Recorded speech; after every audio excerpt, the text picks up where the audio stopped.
Ilang oras lang ang layo mula sa Maynila, nagpasiklaban din ang mga kusinero at kusinera sa isa sa maituturing na food capitals ng Pilipinas. Go Pampanga, go! Ano ho ang ipinagmamalaki pa ng mga Kapampangan? Paksi! Paksi! Yung ba yung sinasakyan ho pag gusto nyo umalis? Paksiw na isda!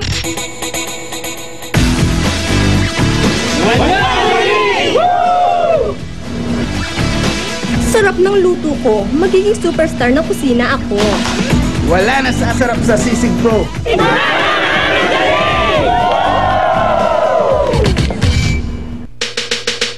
Sa auditions, ipapatunayan daw ng mga kabalen na manyaman ang mga niluto nila. I'm Roderick Sagung from Bisar San Pablo, Candao, Pampanga. I am the one also managed the carinderia when my wife left. Okay. I have to tell you, it's a very good adobo. Ano yung mga secret ingredient? Adobo juice.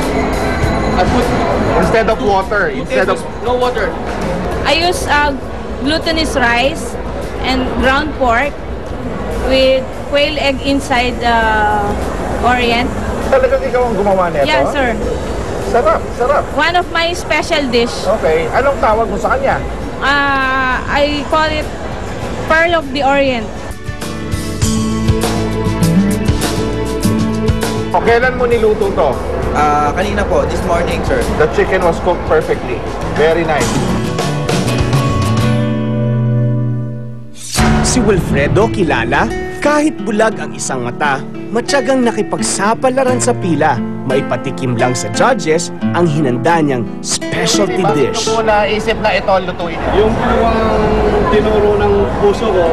Okay lang po ba tanongin kung ano po nangyayari sa mata ninyo? Opo, yung panggapas ng palay. Pinagarisan. Pumusok po dito ko. Hindi ba kayo nahihirapan sa pagluluto? Hindi naman po. Parang nasanay na rin po ako. Baka ni dalawa na. Kumbinsido kaya ang judges sa niluto at kakayanan ni Tatay Willie? 11:07. 11:02 po. Yung mga hindi po natawag, kayo po yung babalik bukas para sa next stage ng audition. Sulit ang pagsasakripisyo ni Tatay Wilfredo na pasok sa round 2 ng auditions. Eto naman si Regina. Parang may kakaibang magic daw sa kusina. Ako si Regina Patricia Cruz David. Ito ang aking Galentina at ako ang magiging susunod na chicken superstar. Chicken superstar. Ulit. Ako si Regina Patricia Cruz David. Ito ang aking Galentina. Ako ang magiging kitchen superstar. Hindi raw niya talaga hilig magluto. Pero kapag nakakantsawan daw siya ng mga kaibigan niya, lumalabas ang kanyang superpowers sa pagluluto. Siyempre, pag nagustuhan nila, pag masarap, masaya, feeling na masarap na luto mo. Pero pag reject, patay. Naniniwala si Regina na pati ang mga culinary experts mapapabilib niya. Food brings memories back. No. Diba? That's it. Sa usual na Pinoy, di ba? Anong Mas mataas na. chicken? May chorizo, may giniling na baboy, yan na sausage. Ano sarap? Thank you very much. Hindi lang mga kakaibang personalidad ang lumutang sa audition. Ang iba naman, parang naligaw lang at mukhang mas bagay sumali sa comedy show. Pinalambot niyo ba po to? Opo, malambot po. Gano'n ka lambot? Kasing lambot ko po, ng konti. Pero ang karamihan na nag-audition sa Pampanga, mukhang ipinagyayabang kung bakit tinawag na culinary capital ang kanilang hometown. Parang piyesta sa SM Pampanga dahil sa dami ng naglalakihang mga sugpo, katakam-takam na mga ulam at pangmatamis. Akalain nyo may nagdala pa ng ulam na may halong 24-karat gold.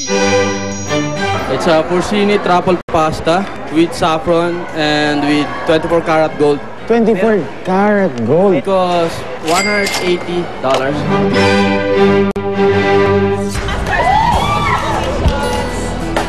At matapos ang araw, mahigit 150 mula sa Pampanga auditions ang pasado sa susunod na round. sa kanya. Gawin niya lahat. The best para sa pamilya. Sina Regina at Wilfredo kabilang sa 172 na nakapasa para sa second level audition. Magtuloy-tuloy na kaya ang kanilang tagumpay sa mga susunod na round?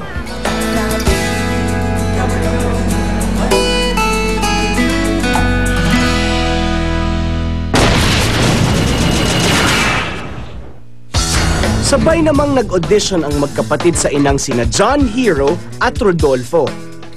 Pero sa tingin mo, sino mas may potential sa inyong dalawa? Sa tingin ko po ako, Sa NOR 1 Million Sabaw Challenge, napatunayang mas makarne ang sabaw na may NOR Cubes. Dahil ito'y may 5 times more meat kesa ibang granules. Kapag sabaw, dapat karning-karne. NOR Cubes. Matinding kagalingan sa kusina sa Kitchen Superstar ang hatid ng NOR Cubes.